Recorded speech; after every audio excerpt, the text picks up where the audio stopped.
الگ بات ہے. ہمارے گھر جب خوشی ہوتی ہے آپ کے ہاں موت ہوتی ہے.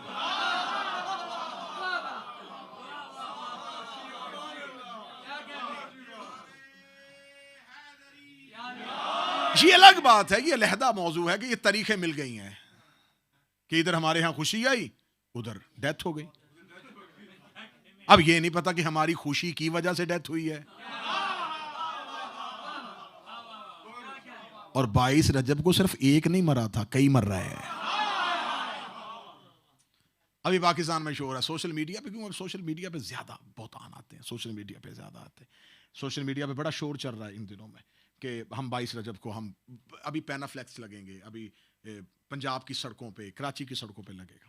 اب ایک سلوگن, ایک نعرہ جاری کیا جا رہا ہے, علی اور معاویہ بھائی بھائی. سنیں سنیں سنیں سنیں سنیں, استغفر اللہ تب کہیے گا جب ہم کمی چھوڑ دیں. علی و معاویہ بھائی بھائی, ٹھیک ہے. عشرہ علی و معاویہ 10 دن جی چھٹی, ہم بھی چھٹی کریں گے, 22 رجب دن منائیں گے. اتحاد بین المسلمین ہے, بڑے دیر ہو گئی لڑائیاں کرتے, جھگڑے کرتے, لڑائیوں میں حل کوئی نہیں نکلتا, بیٹھ کے معاملہ طے ہوتے ہیں. آپ عشرہ چاہتے ہیں, عشرہ کہتے 10 دن کو. چلے اچھا ہوا کہ آپ نے ہم سے کچھ تو سیکھا. آپ یوم سے عشرے پہ آ گئے, پہلے آپ یوم مناتے تھے, عشرہ مناتے ہیں, آپ ذوالجناح بھی نکالیں گے. عشرہ منانا چاہتے ہیں, عشرہ مناتے ہیں جی. میں نارتھ ہیمپٹن امام بارگاہ دعائے زارہ انجمن غلامہ نے حضرت ابوالفضل العباس کے عہدے داران جناب سید ناصر جعفری صاحب سے, جناب سبطین صاحب سے, جناب سید محمود گیلانی صاحب سے, ان تمام لوگوں کی طرف سے, کیونکہ یہ مجلس ہوتی چھوٹے حال میں ہے, شور اس کا پوری دنیا میں ہوتا ہے, کیونکہ وہ سمجھتے ہیں یہ مرکز ہے, MI6 کا نہیں, مولائیوں کا. ولایت امیر المومنین اور ولایت معصومین پر استقامت نصیب فرمائے, جناب سیدہ کی طرفداری ہمیں نصیب فرمائے, اور اپنے آقا و مولا کا انتظار ہمیں نصیب فرمائے. دعاؤں کی قبولیت کے لیے مل کے بآواز بلند صلوات تلاوت فرمائے. اللہم صلی علی محمد والہ. تمام تعریفیں ہیں اس پروردگار کے لیے جس نے ہماری زبانوں اور ہماری سماعتوں کو اس قابل بنایا کہ ہم ان کا تذکرہ کر سکیں جس کا ذاکر وہ خود خدا ہے. ہم میں سے کوئی نہ اس قابل تھا نہ اس قابل ہے کہ ہم ان کی حقیقت بیان کر سکیں. بات اس قابل ہے کہ وہ ان کی حقیقت سن سکے. ہم ان کی نہ حقائق بیان کرنے کے لیے آتے ہیں, اور فضائل بھی اتنے ہی پڑھے جا سکتے ہیں جتنی معرفت آدم زادوں کو ہو سکتی ہے. جتنے فضائل ہم پڑھ دیں وہ ایسے لیے ان کے گھر نہیں آتے, ہم اس لیے آتے ہیں کہ ان سے کوئی عطا اور کچھ کرم حاصل کر سکے. اللہ ہمارے بزرگ محترم جناب ملک مرید حسین صاحب کو صحت والی زندگی عطا فرمائے. یقیناً اب یہ ذاکری نایاب ہو گئی ہے. جیسے آج کے فاسٹ فوڈ کے دور میں اگر آپ کو کہیں سے کوئی دیسی چیز کھانے کو ملے تو جو ذائقہ اس کا ہوتا ہے, تو یہ نایاب ذاکری ہے.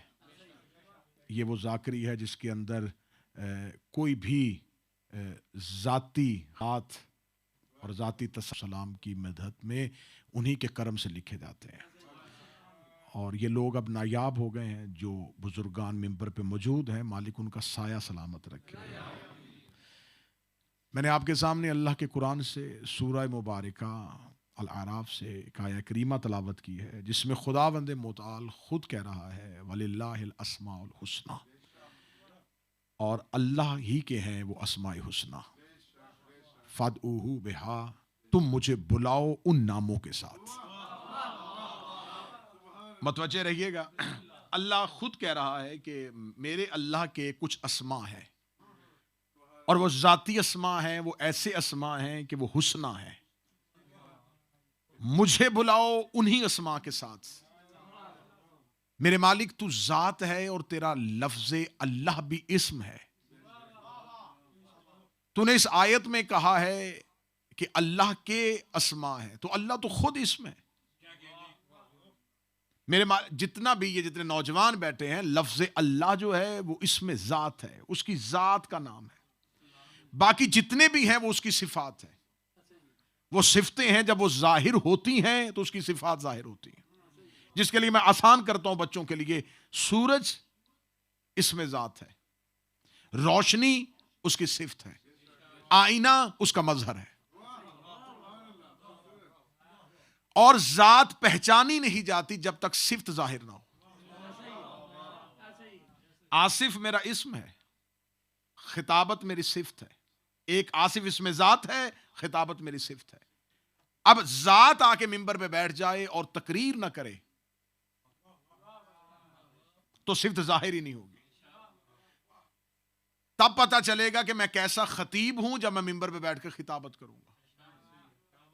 شاعر شاعری کرے گا تو پتا چلے گا کہ وہ شاعر ہے، منقبت خان منقبت پڑھے گا تو پتا چلے گا کہ وہ منقبت خان ہے۔ اس کا مطلب صفت ظاہر ہوتی ہے تو وہ صفت ظاہر نہیں ہوتی، ذات کو ظاہر کر دیتی، اور وہ کہیں بھی ظاہر نہیں ہوتا۔ اللہ ظاہر نہیں ہوتا، خدا نے کہا میری ذات ظاہر ہو نہیں سکتی، نہ میں دیکھا گیا ہوں نہ میں دیکھا جا سکتا ہوں۔ میں تمہیں اپنی پہچان کرواؤں گا اپنی صفات کے ذریعے سے، مالک ہونا، رؤوف ہونا، رحیم ہونا، کریم ہونا، خالق ہونا، رازق ہونا، یہ اس کے ذاتی۔ ملک بنائے گا تو مالک بنے گا، رزق دے گا تو رازق بنے گا، کرم کرے گا تو کریم بنے گا، معاف کرے گا تو رحیم بنے گا۔ تو صفتیں ظاہر تب ہوتی ہیں جب آگے مخلوق ہو۔ تو خدا فرماتا ہے اعتبار سے نہیں، صفات کے اعتبار سے پہچانا جاؤں گا۔ اور اگر تم نے مجھے بلانا ہے تو مجھے میری ذات سے نہیں، میرے اسماء حسنہ سے بلاؤ، میرے اسماء حسنہ سے بلاؤ، میرے مالک۔ اس کا مطلب یہ ہے 99 نام لکھے ہیں تاج کمپنی کے چھپے ہوئے قرآن نے، قرآن کے آخر میں بچوں کو پڑھائے جاتے ہیں 99، یہ 99 نام ہے اللہ کے، اور جوشن کبیر میں 1000 نام علی نے بتایا ہے اللہ کا۔ اللہ کا یہ بھی نام ہے، اللہ کا یہ چلے گا۔ اگر کوئی مجھے کسی اور نام سے بلائے، خالد کہہ کے بلائے، تو میں اس کی طرف دیکھوں گا ہی نہیں، اس لیے کہ جب تک وہ میری ذات سے نہیں بلائے گا مجھے کیسے پتا چلے گا وہ مجھے بلا ہے۔ میرے مالک پوری دنیا 5 وقت دن میں سجدہ کر کے تجھے کہہ کے بلائیں، تجھے رحیم کہہ کے بلائیں، تجھے کریم کہہ کے بلائیں۔ میرے مالک تجھے کیا کہہ حسنہ کے ساتھ، میرے مالک اتنے نام ہیں، بتا ان میں سے تیرے اسماء حسنہ کون سے ہیں؟ کوفے کے منبر پہ بیٹھ کے علی نے ہاتھ رکھ کے کہا تھا نحنو اسماء الحسنہ، ہم ہیں اللہ کے اسماء۔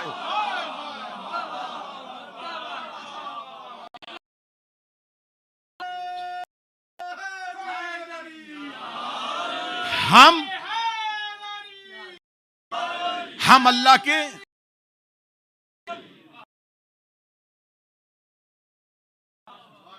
اس کا مطلب ہے کہ علی اسم الہی ہے۔ آؤ میرے نام کے ساتھ، اس کا مطلب یا علی مدد کہنا سنت نہیں، حکم اللہ ہے۔ اب یا علی مدد پہ کوئی دلیل کی ضرورت نہیں ہے کہ خیبر میں رسول نے بلایا، ہمارے پاس یا علی مدد کی دلیل مدد کے لیے میں کاموں کے، اور اگر پھر بھی یقین نہ آئے تو نجف میں جاؤ، امام کی زیارت پڑھتے ہوئے آئے گا السلام علیکہ یا اسم، اے اللہ قاضی ہے۔ اس کا مطلب ہے بلاؤ میرے اسماء حسنہ، بسم اللہ الرحمن الرحیم بچوں کو کہا جاتا ہے، بسم اللہ پڑھو کا ترجمہ کیا ہے؟ شروع جو خاموش بیٹھے ہوں اللہ کے، اللہ اب اس میں تو بہت سی، اب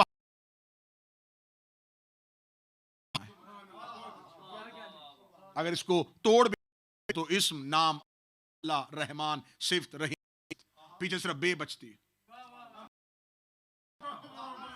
بسم اللہ کو تو اگر ان کا لفظی ترجمہ کیا جائے کہ اس کا کیا ترجمہ؟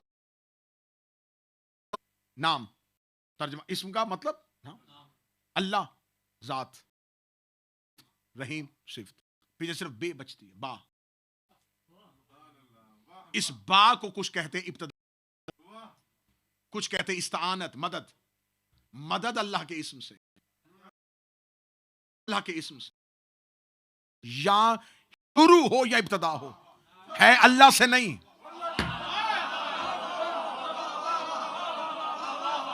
اللہ کے اسم سے، جو رحمان بھی ہے اور جو رحیم۔ خدا کہہ رہا مجھے بلاؤ میرے اسما کے ساتھ۔ چھٹے شہنشاہ نے ابو بصیر سے فرمایا تھا، مولا نے فرمایا اللہ نے قرآن میں ہمارے نام نہیں رکھے، ہماری صفات رکھی۔ اللہ نے ہمیں قرآن میں ظاہری ناموں سے نہیں پکارا، صفاتی ناموں سے پکارا۔ آج بھی ہمارے سامنے سوال آتا ہے کہ اللہ نے ائمہ کے نام کیوں نہیں قرآن میں رکھے؟ جواب ابو بصیر کو امام دے رہے ہیں۔ امام فرماتے اللہ نے ہمارے ذاتی نام قرآن میں نہیں رکھے، صفاتی رکھے۔ مولا اللہ نے ذاتی کیوں نہیں رکھے؟ فرمایا اللہ ذاتی نام رکھتا لوگ پہچان ختم کر دیتے۔ کیسے؟ اگر اللہ علی لکھ دیتا، کہتے یہ علی کوفے والا نہیں، یہ ابو طالب کا بیٹا علی نہیں، یہ تو فلاں علی کی بات ہو رہی ہے۔ اللہ قرآن میں نام لکھ دیتا، دنیا ناموں کی وجہ سے بچوں کے نام رکھ دیتی۔ تو تمہیں کیسے پتا چل جاتا کہ اس میں سے ہمارا اسم کون سا ہے؟ ہر کوئی کہتا ہے اس میں یہ اسم جو ہے یہ ہمارا ہے، یہ ہمارا ہے، یہ ہمارا ہے۔ اس لیے خدا نے ذاتی نام، ظاہری نام نہیں رکھے، خدا نے ہماری صفات رکھی۔ اب جس نے بھی ہمارا مقابلہ کرنا ہے آئے صفات کے ساتھ مقابلہ کرے۔ اب آئے جس کو بھی آنا ہے، جس نے بھی قرآن سے آنا ہے، تو خدا نے نام نہیں رکھا۔ اگر خدا علی لکھ دیتا تو بہت سے علی پیدا ہو جاتے۔ خدا لکھ لوگ جو علم میں راسخ، لوگ جو علم میں راسخ ہیں، جن کے پاس یہاں والا علم نہیں، وہاں سے علم لے کے آئے۔ ڈیوائن نالج ہے ان کے پاس مدارس کی تعلیم نہیں ہے ان کے پاس، وہ خود علم الہی ہے۔ الراسخون فی العلم، اب قرآن نے صفت لکھ دی ہے۔ اب جس نے بھی لے کے آنا ہے لے کے آئے۔ کون ہے کا نام لکھا؟ اللہ نے صرف راسخون فی العلم لکھ دیا، اور اللہ نے کہا جاؤ اب طریق کے دامن میں جا کے جھاڑ کے دیکھ لو، جو بیٹی سے مسئلہ پوچھے وہ راسخون فی العلم نہیں ہوتا، جو منبر پہ سلونی کہہ کے مخاطب کرے۔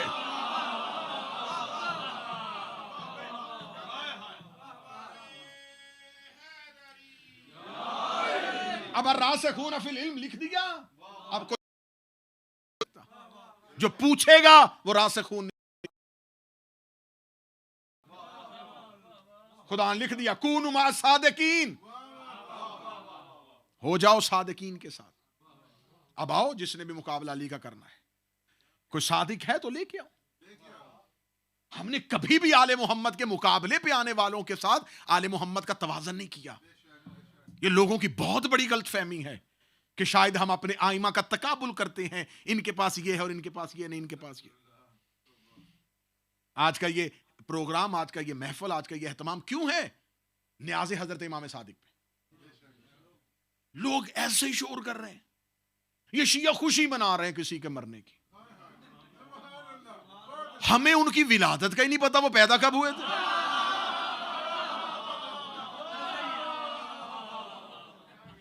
بھئی خوشی پیدا ہونے کی ہوتی کہ مرنے کی؟ نہ ہمیں ان کے پیدا ہونے کا پتا۔ ہمیں آل محمد سے فرصت ہی نہیں ہے۔ اتنا کوئی بندہ اتنا امپورٹنٹ، اتنا اہم بندہ ہے کہ ہم رات کو اٹھیں، اچھے لباس پہنیں، گھر صاف ستھرا کریں، مٹی کے برتن لے کے آئیں، اس پہ نیاز پکائیں، پوری رات ہم اس کے لیے جاگیں۔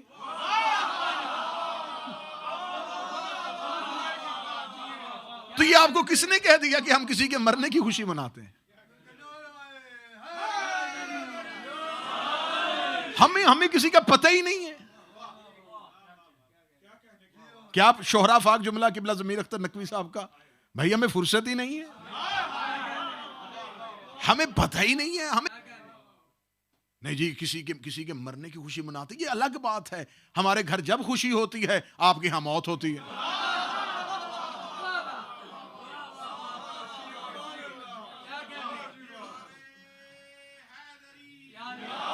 یہ الگ بات ہے، یہ علیحدہ موضوع ہے کہ یہ طریقے مل گئی ہیں کہ ادھر ہمارے ہاں خوشی آئی، ادھر ڈیتھ ہو گئی۔ اب یہ نہیں پتا کہ ہماری خوشی کی وجہ سے ڈیتھ ہوئی ہے۔ اور 22 رجب کو صرف ایک نہیں مرا تھا، کئی مر رہے ہیں۔ ابھی پاکستان میں شور ہے سوشل میڈیا پہ، کیوں سوشل میڈیا پہ زیادہ بہتان آتے ہیں، سوشل میڈیا پہ زیادہ آتے ہیں، سوشل میڈیا پہ بڑا شور چل رہا ہے ان دنوں میں کہ ہم 22 رجب کو ہم ابھی پینا فلیکس لگیں گے، ابھی پنجاب کی سڑکوں پہ، کراچی کی سڑکوں پہ لگے گا۔ اب ایک سلوگن، ایک نعرہ جاری کیا جا رہا ہے، علی اور معاویہ بھائی بھائی۔ سنیں سنیں سنیں سنیں سنیں، استغفر اللہ تب کہیے گا جب ہم کمی چھوڑ دیں۔ علی و معاویہ بھائی بھائی، ٹھیک ہے، عشرہ علی و معاویہ 10 دن جی چھٹی، ہم بھی چھٹی کریں گے، 22 رجب دن منائیں گے۔ اتحاد بین المسلمین ہے، بڑے دیر ہو گئی لڑائیاں کرتے، جھگڑے کرتے، لڑائیوں میں حل کوئی نہیں نکلتا، بیٹھ کے معاملہ طے ہوتے ہیں۔ آپ عشرہ چاہتے ہیں، عشرہ کہتے 10 دن کو، چلے اچھا ہوا کہ آپ نے ہم سے کچھ تو سیکھا۔ آپ یوم سے عشرے پہ آ گئے، پہلے آپ یوم مناتے تھے، عشرہ مناتے ہیں، آپ ذوالجناح بھی نکالیں گے۔ عشرہ منانا چاہتے ہیں، عشرہ مناتے ہیں جی۔ میں نارتھ ہیمپٹن امام بارگاہ دعائے زارہ انجمن غلامہ نے حضرت ابوالفضل العباس کے عہدے دوران جناب سید ناصر جعفری صاحب سے، جناب سبطین صاحب سے، جناب سید محمود گیلانی صاحب سے، ان تمام لوگوں کی طرف سے، کیونکہ یہ مجلس ہوتی چھوٹے حال میں ہے، شور اس کا پوری دنیا میں ہوتا ہے، کیونکہ وہ سمجھتے ہیں یہ مرکز ہے، MI6 کا نہیں، مولائیوں کا، ماتمیوں کا، عزاداروں کا۔ بھائی آپ عشرہ چاہتے ہیں، ہم آپ کے ساتھ 10 دن تعاون کرتے ہیں۔ حکومت پاکستان سے اپیل کرتے ہیں کہ ہمارے بھائیوں کی اس ڈیمانڈ کو قبول کیا جائے، پورے کے پورے 10 دن ہوں علی اور معاویہ کے۔ ہم عشرہ شروع کریں گے 13 رجب سے 23 رجب تک جائیں گے۔ پہلی تاریخ ہوگی 13 رجب، آخری ہوگی 22 رجب۔ 13 رجب دن ہمیں دے دیں، 22 رجب آپ لے لیں، مل کے چلنا ہے نا۔ 13 ہمیں دے دیں، 22 آپ لے لیں، کیونکہ یہ آپ کی طرف سے یہ نعرہ آیا ہے، یہ آپ نے کہا ہے کہ 22 رجب آپ کے کسی اہم شخصیت کے مرنے کا دن ہے، تو بھائی لے لیں۔ آپ ہمیں 13 رجب دے دیں، آپ لے لیں 22 رجب۔ آپ 13 کو آئیے گا ہمارے ہاں، ہم 22 کو آئیں گے آپ کے ہاں۔ اس سے اچھا کوئی اتحاد کا پیغام ہو سکتا ہے؟ آپ ہمارے ہاں 13 رجب کو آئیے گا، ہم آپ کو ویلکم کریں گے، ہم آپ کے گلے میں پھولوں کے ہار ڈالیں گے، ہم آپ کو اپنے عزا خانے میں، اپنے امام بارگاہ میں، اپنے گھروں میں، اپنے اداروں میں عزت کے ساتھ بٹھائیں گے، بٹھا کے ہم آپ کو عزت کے ساتھ بتائیں گے جی ہم آج شیعہ نے علی ابن ابی طالب 13 رجب منا رہے ہیں۔ 13 رجب کو ہمارے آقا، ہمارے مولا، ہمارے پہلے امام حضرت علی، ان کے والد کا نام ابو طالب تھا، ان کے دادا کا نام عبد المطلب تھا، ان کی ماں کا نام، نانی کا نام کیلا بنت عامر تھا۔ ہم آپ کو اپنے مولا کے باپ کا نام بتائیں گے، دادے کا نام بتائیں گے، ماں کا نام بتائیں گے، نانے کا نام بتائیں گے، نانی کا آپ کو بتائیں گے۔ وہ 13 رجب کو جوف کعبہ میں، بالکل خانہ کعبہ کے اندر، اللہ کے آسمان سے زمین پر ظاہر ہوئے تھے۔ 3 دن ان کی ماں اللہ کے گھر میں بیٹھی رہی تھی۔ 16 رجب کو کے لیے آئے تھے، رجب کو بی بی دیوار کے رستے سے گئی، دیوار کے رستے سے واپس آئی تھی۔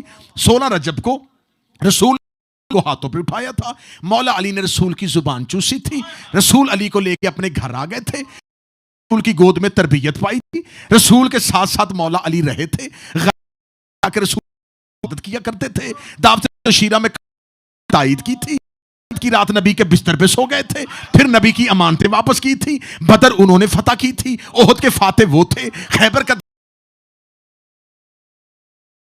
انہیں رسول نے یسوب الدین کہا تھا، انہیں قائد غر المجلین کہا تھا، 313 آیتیں ان کی شامل ہوئی تھی، ہزاروں حدیثیں نبی نے اپنی زندگی میں ان کے لیے کہی تھی۔ جبرائیل ان کا شاگرد تھے، خیبر میں وہ گئے تھے، خندق میں وہ گئے تھے، سورہ برات کی تبلیغ کے لیے وہ گئے تھے، خم غدیر پہ رسول نے ان کی ولایت کا اعلان کیا تھا، انہوں نے رسول کو غسل دیا آئے تھے، اور 19 رمضان کو مسجد کوفہ میں سجدے کی حالت میں شہید ہو گئے تھے۔ یہ پوری کہانی سنانے کے بعد کھانا بھی ہم کھلائیں گے، کیک بھی ہم کھلائیں گے، عزت کے ساتھ آپ کو رخصت کر دیں گے، آئیں گے آپ کے مدرسے میں، آپ نے بنانا ہے امیر کا دن، آپ نے بتانا ہے باپ کا نام کیا ہے، ماں کا نام کیا ہے، دادے کا نام کیا ہے، نانے کا نام کیا ہے، نانی کا نام کیا ہے پیدا کیسے ہوا تھا مرا کیسے تھا.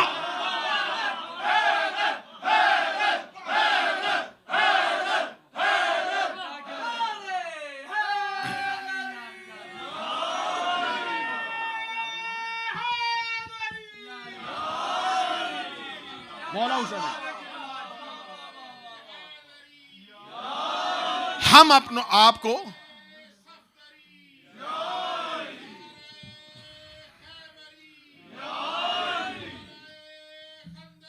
یا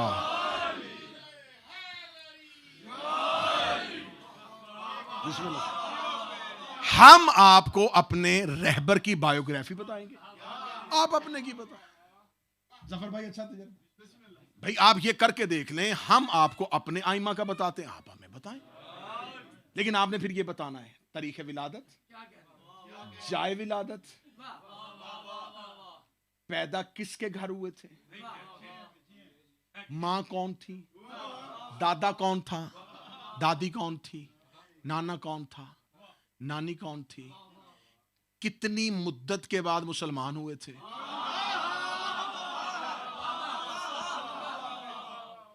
اور جب آپ 13 رجب کو آئیں گے ہم آپ کو چھٹی دیں گے.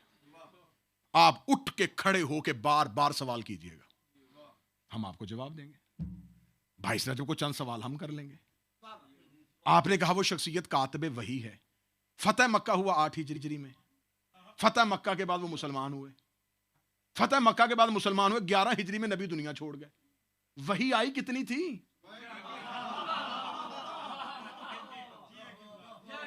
میں بالکل لاجک آپ کے سامنے بیان کر رہا ہوں. فتح مکہ کے بعد جو مسلمان ہو آخری وحی غدیر میں آئی تھی. آسمان کی آخری خبر غدیر میں آئی مولا علی کی ولایت کے ساتھ. تو جب اللہ نے علی کی ولایت پہ وحی کا سلسلہ بند کر دیا تو اگر کسی نے وحی لکھی بھی تو کب لکھی, کتنا عرصہ لکھی. تو لہٰذا میں یہ پیغام دینا چاہتا ہوں کہ ہم کسی کے مرنے کی خوشی نہیں منا رہے. ہمیں اپنے امام کا پتہ ہے کہ ہم 22 رجب اپنے چھٹے شہنشاہ جن کی وجہ سے ہم جعفری کہلواتے ہیں, ہم ان کی نیاز بناتے ہیں, اہتمام کی ہوتی. اگر آپ یہ کہتے ہیں کہ ہمیں ان کے مرنے کی خوشی ہے, پہلی بات تو ہمیں تاریخ کا نہیں پتا. اگر ہمیں پتا چل بھی جائے نا تو ہاں ہمیں خوشی ہے.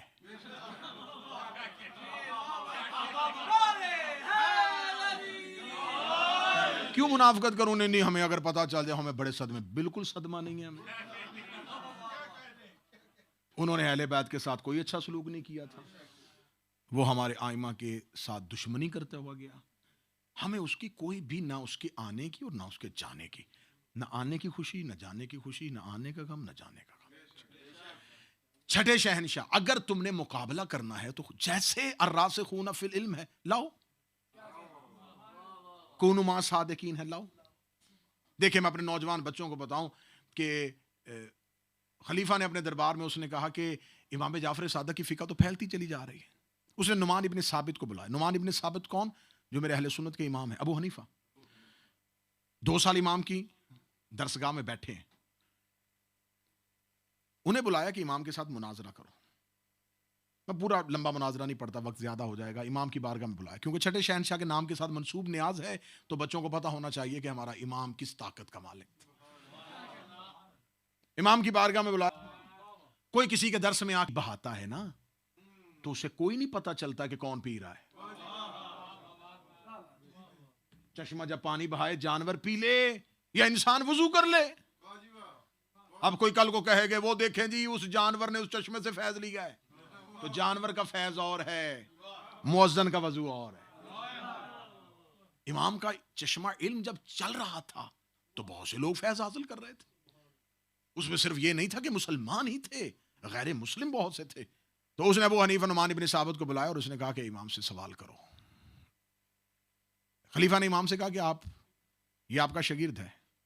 اب یہاں پر دیکھیں, اگر امام کہتے تھے ہاں شاگرد ہے, تو یہاں ہمارے ہاں کتابوں میں لکھا جاتا کہ امام نے اسے قبول کیا کہ میرا شاگرد ہے. خلیفہ نے کہا کہ ہاں جانتا ہوں, مصلحت ہے, کیا حکمت ہے, ہاں میں اسے جانتا ہوں. خلیفہ نے ابو حنیفہ سے کہا سوال کر. اس نے کہا کہ میں یہ سوال کرنا چاہتا ہوں کہ کے میں اور ذبیحہ میں کیا فرق ہوتا ہے؟ امام نے فرمایا خون کا، کیونکہ مردار کے جسم کا خون اندر ہی رہ جاتا ہے، ذبیحہ کا نکل جاتا ہے۔ حلال اور حرام کی وجہ خون ہے، اگر بہہ جائے تو حلال، اندر رہ جائے تو حرام۔ ابو حنیفہ نے کہا بتائیں مجھے اللہ نے خون کو حرام کیوں قرار دیا ہے؟ اگر اللہ خون کو حرام قرار نہ دیتا تو لوگ مردہ جانور کا بھی گوشت کھا لیتے، تو خدا نے خون کو حرام کیوں کیا؟ امام نے کہا 3 وجوہات سے۔ پہلی وجہ یہ کہ اگر انسان خون پینا شروع کر دیتا تو شکی القلب ہو جاتا، سخت دل ہو جاتا۔ دوسری وجہ یہ کہ انسان برس اور جزام کے مرض میں مبتلا ہو جاتا۔ تیسری وجہ یہ کہ انسان کے بدن سے ایسی بدبو پیدا ہو جاتی کہ وہ انسانوں میں رہ ہی نہ سکتا۔ اس لیے اللہ نے خون کو حرام قرار دیا۔ اس نے کہا اگر کوئی گوشت لینے کے لیے جائے اور جا کے جانور کا گوشت خریدے اور اسے کیسے پتا چلے گا کہ قصاب نے خیانت نہیں کی، وہ مردار کا گوشت ہے یا ذبیحہ کا ہے؟ امام فرمایا گھر لے کے آؤ، اسے آگ پہ رکھو، اگر سکڑ جائے تو ذبیحہ کا ہے، اگر پھیل جائے تو مردار کا ہے۔ اس نے کہا اچھا تو پھر مجھے بتائیں کہ مچھلی کو اللہ نے ذبیحہ کا حکم کیوں نہیں دیا؟ امام نے فرمایا سے حکم ہے ذبیحہ کا۔ اس نے کہا کیسے؟ امام نے فرمایا اگر پانی کے اندر مر جائے تو مردار ہے، پانی سے باہر آ کے مرے تو ذبیحہ ہے، حلال ہے۔ اس نے کہا پانی کے اندر اور باہر مرنے میں کیا فرق ہوگا؟ حلال اور حرام کا فرق پانی کے اندر اور باہر، اندر بھی مچھلی باہر بھی مچھلی۔ امام نے فرمایا اگر پانی کے اندر مرے گی تو تڑپے گی نہیں، اگر پانی سے باہر نکلے گی تو تڑپے گی، جب تڑپے گی تو اپنے بدن کا پورا خون اپنے سر میں لے آئے گی، تو جس چیز کی وجہ سے اس نے حرام ہونا تھا وہ خون اس کے سر میں آ جائے گا۔ اس نے کہا اچھا تو پھر آپ مجھے اگلے سوال کا جواب دیں، آپ مجھے بتائیں کہ اللہ نے نماز کو عربی زبان میں ہی کیوں کہا ہے؟ فرمایا کیونکہ خدا کا یہ اہم رکن ہے اور اللہ کی بندے سے گفتگو ہے، خدا نہیں چاہتا تھا اسے مختلف زبانوں پہ کرے تاکہ اس کی شکل تبدیل ہو جائے، یہ جیسے اتری تھی ویسے ہی رہے۔ اس کا خدا چاروں طرف ہے تو خدا نے قبلہ کی طرف منہ کر کے سجدہ کرنے کا حکم کیوں دیا؟ امام نے فرمایا اس لیے کہ امت کے درمیان نظم و ضبط قائم رہے۔ چاروں طرف اللہ ہے لیکن چاروں طرف اللہ ہے لیکن پیش چاروں میں سے ایک ہے۔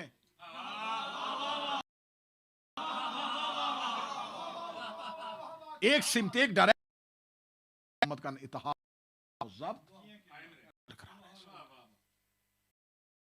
بتائیں کہ اگر کوئی انسان، کوئی والدین جنت میں چلے جائیں اور ان کے بچے جہنم میں چلے جائیں، اور اگر بچے جنت میں چلے جائیں اور والدین جہنم، جنت کیا فائدہ جب اس کو پتا چل جائے گا کہ میرے پیارے جہنم، رشتہ داری نہیں رہتی، اطاعت اور اللہ کی بندگی رہ جاتی ہے۔ اس کا مجھے بتائیں کہ آپ کے شیعہ اکثر میں نے دیکھا مال میں سست ہوتے ہیں، ایسا کیوں ہے؟ امام نے فوراً مسکرا کے فرمایا کو بتانے کے لیے یہ مناظرہ ہے، اس میں یہ سوال درج ہے۔ حنیفہ نے پوچھا آپ کے شیعہ سست کیوں ہیں؟ امام نے فرمایا شیطان نے سب ہم شیعوں کے عقیدوں پر حملہ کیا تھا، شیعوں نے عقیدوں کا تحفظ کیا، جب عقیدوں کا تحفظ اس لیے ہمارے شیعوں سے ہماری سستی ہو جاتی ہے، اور ہمارے دشمنوں کے اس نے عقیدوں پر حملہ کیا، انہوں نے اپنے کے نام کر دیا، تو جب عقیدوں کا حملہ کے نام کر دیا تو اب خدا شیطان کو بھی کوئی پرواہ نہیں ہے، وہ نماز نہیں کرے۔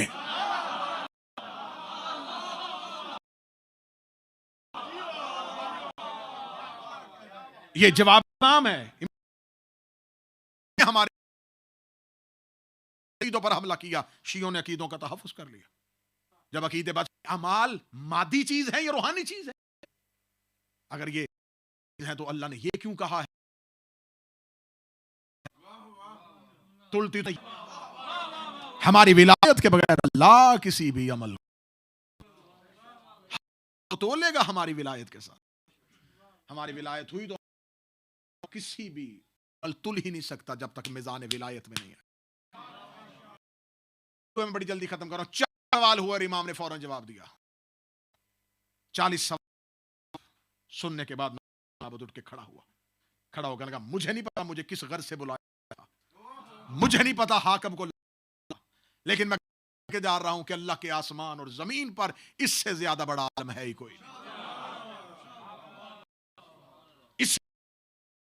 جاتے ہوئے تمہیں بھی تو کچھ لوگ امام کہتے ہیں، مجھے بھی اب کچھ سوالوں کے کیا پوچھنا چاہتے ہیں مجھ سے؟ آسان سوال پوچھوں گا، تو مجھے بتا اگر کوئی حج میں احرام کی حالت میں ہرن کے اوپر والے دانت توڑ دے تو کفارہ کیا ہو؟ اس کا شاید چند سا گندم یا کچھ جنس؟ امام نے فرمایا جاہلوں والی باتیں نہ کر، ہرن کے اوپر والے دانت ہوتے ہی نہیں۔ امام وہ نہیں ہوتا جس کو یہ ہی نہ پتا ہو کہ اونٹ ہے یا اونٹنی ہے، جو چپ بیٹھے ہیں بدھ ہے یا جمعہ ہے۔ امام وہ ہوتا ہے جو مرد کو کہہ دے شرم نہیں آتی عورت ہو کے مردوں میں آ گئی۔ امام نے فرمایا چل تو تیرے ہاں قیاس ہے تو مجھے بتا، قتل بڑا جرم ہے یا بدکاری؟ اس کا قتل، امام نے کہا قتل بڑا جرم ہے تو خدا نے قتل کے لیے 2 گواہ رکھے، بدکاری کے لیے 4 کیوں؟ امام نے کہا چل تو مجھے بتا کہ نماز افضل ہے یا روزہ؟ اس کا نماز۔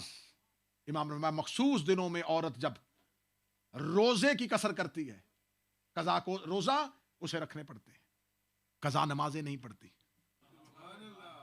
امام نے فرمایا چل تو مجھے بتا کہ مرد اور عورت میں سے افضل کون ہے؟ وراثت کے لیے کس کا حکم ہے؟ اس نے کہا مرد کا۔ کمزور؟ فرمایا عورت۔ امام نے فرمایا اگر عورت کمزور ہے تو عورت کا وراثت میں حصہ دگنا ہونا چاہیے تھا۔ جو سوال کرے گا وہ سوال کیا ہے؟ اس نے کہا اللہ سوال کرے گا نعمتوں کے بارے میں کہ تم نے کیا کھایا کیا پیا۔ امام نے فرمایا ابو حنیفہ تیرے گھر کوئی مہمان آ جائے اگر تو نہیں پوچھتا تو وہ خالق کے کل کیسے پوچھ سکتا ہے؟ اس نے کہا پھر یوم عزت ہے، اس نے کہا پھر یوم عزت انا نعیم کے بارے میں خدا کیوں کہہ رہا ہے؟ امام نے جس نعمت کے بارے میں پوچھے گا وہ ہماری ولایت۔ اس بلندی پہ ہونا چاہیے کہ غیر سامنا کر ہی نہ سکے۔ بات تمام ہو گئی، گفتگو ختم ہو گئی۔ لہٰذا ہمارے پاس جب امام ایسا موجود ہے تو ہمیں کیا مجبوری ہے کہ ہم اس کی نیاز کسی اور کے نام کر دیں؟ دسترخوان سجتے ہی امام کے نام پہ، وہ خدیجہ کا دسترخوان ہو، وہ ابو طالب کا دسترخوان ہو، وہ علی ابن موسیٰ رضا کا دسترخوان ہو، امام صادق کا ہو، امام حسن کا ہو، بی بی ام البنین کا ہو، دسترخوان ہوتے ہی ان کے ہیں۔ اب دسترخوان کے لیے بھی یہ مختلف تعویلات پیش کر دی جاتی ہے، نہیں اس کے لیے کھانے پلانے سے اللہ کیا ثواب دیتا ہے؟ یہ بھی ایک کی جاتی ہے تعویل کہ نہیں جی کھایا بھی آپ نے پیا بھی آپ نے اس سے اللہ کا ثواب دے گا۔ خدا قرآن میں کہہ رہا ہے سورہ مبارکہ مائدہ میں 114 نمبر آیت ہے سورہ مائدہ میں، اور امام کا حکم ہے، امام کا فرمان ہے کہ جس انسان کے رزق کے دروازے بند ہو جائیں وہ سورہ مائدہ کی 114 نمبر آیت اول و آخر درود پڑھ کے 11 مرتبہ پڑھ کے آسمان کی طرف دیکھے، اللہ اس کے رزق کے سارے دروازے کھول دے۔ سورہ مائدہ آیت نمبر 114 1 اور 14۔ اس میں کیا ہے؟ اس سورت اس آیت کے اندر کیا ہے؟ وقالا عیسیٰ ابن مریم، وہ کہا عیسیٰ ابن مریم اللہم ربنا، اے میرے اللہ اے میرے رب، انزل علینا مائدۃ من السماء، آسمان سے ہمارے لیے دسترخوان نازل کر، تکونو لنا عیدن لاولنا و آخرنا، تاکہ وہ ہمارے پچھلوں اور ہمارے اگلوں کے لیے عید ہو سکے۔ عیسیٰ دسترخوان منگائے تو اسے عید کہتا ہے، عید کہتے ہی خوشی کو ہے، دسترخوان ہوتا ہی خوشیوں کا ہے، اور دسترخوان ہے ہی اہل بیت کے گھر، کیونکہ خوشیاں سجتی ہی آل محمد کے گھر پہ ہے۔ دسترخوان کی فضیلت، دسترخوان کا اہتمام آل محمد کے گھر سے کھلانے کا ہے، آل محمد کے گھر سے کھانے کا ہے۔ ویسے تو ہم پورا سال ہی آل محمد کا کھاتے ہیں، کون سا ایسا بشر ہے جو آل محمد کا نہ کھاتا ہو؟ کائنات بنی ہی آل محمد کی وجہ سے، کائنات خلق کی اہل بیت کی وجہ سے، یہ دانہ یہ رزق یہ سب کچھ جو مل رہا ہے اہل بیت کی وجہ سے مل رہا ہے۔ اور بالخصوص میں آخر میں یہ التماس ضرور کروں گا، یہ جو عزاخانے ہوتے ہیں نا، یہ کمیونٹی سینٹر نہیں ہوتے، یہ گھر ہوتے ہیں اہل بیت، اور خوش نصیب ہوتی ہیں وہ بستیاں جن میں اہل بیت کے گھر ہوتے ہیں۔ آپ کے ٹاؤن میں اتنے گھروں میں ایک گھر حسین کا ہے. آپ ایک لمحے کے لیے سوچیں کہ یہ ہمارے بیٹھنے کے سینٹر نہیں ہے, یہ ایک گھر ہے جس میں آ کے آپ کو جوتا اتارنا پڑتا ہے, وضو کے ساتھ آنا پڑتا ہے, احترام کے ساتھ آنا پڑتا ہے. اتنی نجاستوں والے ماحول میں کوئی ایسا طہارتوں والا گھر ہو جس میں آ کے آپ کے بچوں کو پتا چل جائے کہ نجاست اور طہارت میں فرق کیا ہوتا ہے, تو آپ کا حق بنتا ہے کہ ایسے حسین کے گھروں میں یہ خدمت جو بھی آپ حسین کے گھر کی کریں گے وہ حسین کے لیے نہیں کر رہے, اپنے لیے کر رہے.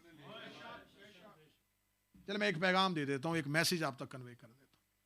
آپ اپنی گاڑی کی انشورنس کرواتے ہیں, اپنی ہیلتھ انشورنس کرواتے ہیں, اپنے بزنس کی انشورنس کرواتے ہیں, اپنی بلڈنگ کی انشورنس کرواتے ہیں. کیوں کرواتے ہیں؟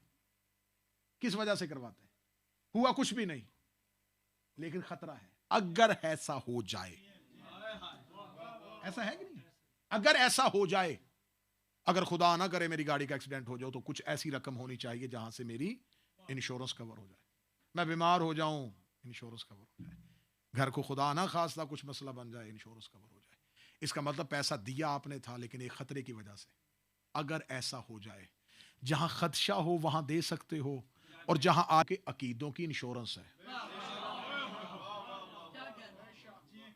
آپ نے اپنے بچوں کے عقائد کو انشور کر لیا, دینے سے کچھ نہیں, کیا دے سکتے ہیں؟ حسین کو کون کیا دے سکتا ہے؟ مجھے ایک بڑا مشہور واقعہ یاد آ گیا کہ کسی جگہ پہ امام حسین کا گھر تعمیر پا رہا تھا, تو اعلان ہو گیا کہ جس کے پاس جو ہے وہ دے. صبح کو جتنے سیٹ احباب جتنے لوگ تھے وہ اٹھ کے کھڑے ہوئے, کسی نے کہا جی میرا اتنا لکھے, کسی نے کہا میرا, کچھ لکھوا رہے تھے اور کچھ دے رہے تھے, لیکن کہتے تھے لکھو نا. اور وہ جو لکھ رہا تھا وہ سب کے نام لکھ رہا تھا, ساتھ چندہ اکٹھا کر رہا تھا. ایک ضعیفہ نے ایک سکہ دیا. جب وہ سکہ دیا تو وہ جو کلیکٹ کر رہا تھا اس نے وہ سکے کو دیکھا, تو اس نے سکے کو دیکھ کے کہا اماں آپ رکھ لیں, یہ آپ کے کسی کام آ جائے گا. کہ میں اس کو کہاں رکھوں گا, یہ کس کام آئے گا, یہ غریب سی عورت لگتی ہے. اس نے کہا بیٹا میرے پاس صرف یہی ہے. اس نے کہا رکھ لیں, اس سے کیا ہونا ہے, یہ آپ کے کام آ جائے گا. جب اس نے اس طرح کر کے اس کے واپس کہا تو اس ضعیفہ نے کہا میں تمہیں نہیں, میں حسین کو دے دی. اس نے فوراً سکہ لیا اور سکہ لے کے رکھ دیا.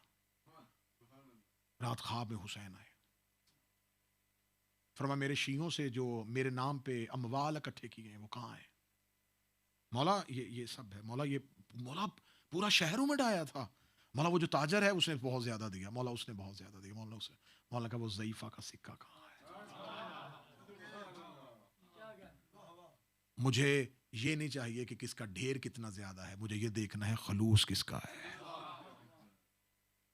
حسین نے کہا اگر یہ میرا گھر بنے گا تو اسی سکے سے بنے گا. آپ کو کیا خبر کہ آپ اس میں 1 پاؤنڈ دے رہے ہیں, 10 پاؤنڈ دے رہے ہیں, 5 پاؤنڈ دے رہے ہیں, تو خلوص سے اگر آپ کچھ بھی دے دیں گے تو آپ کا دیا ہوا حسین قبول کر لیں گے.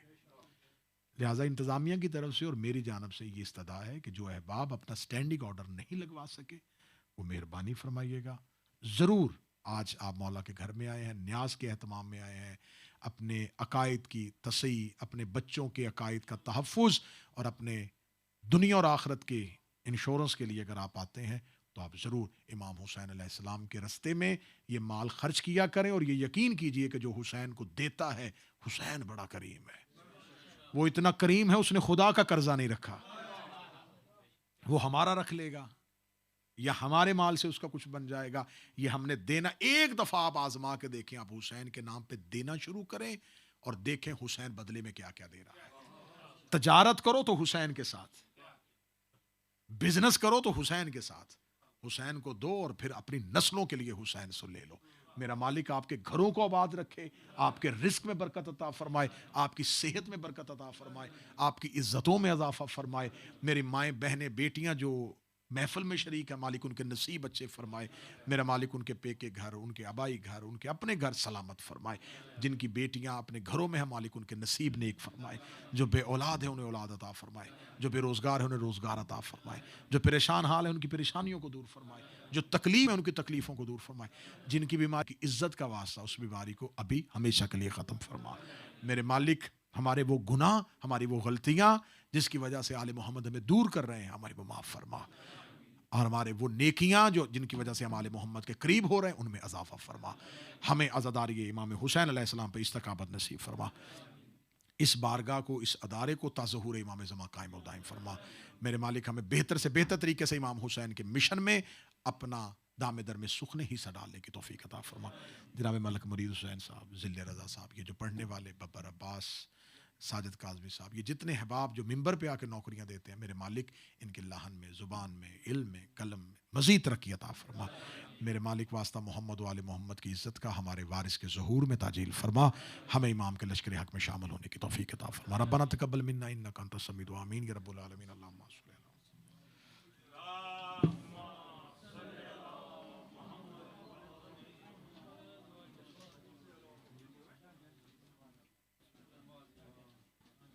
باجی. بسم اللہ.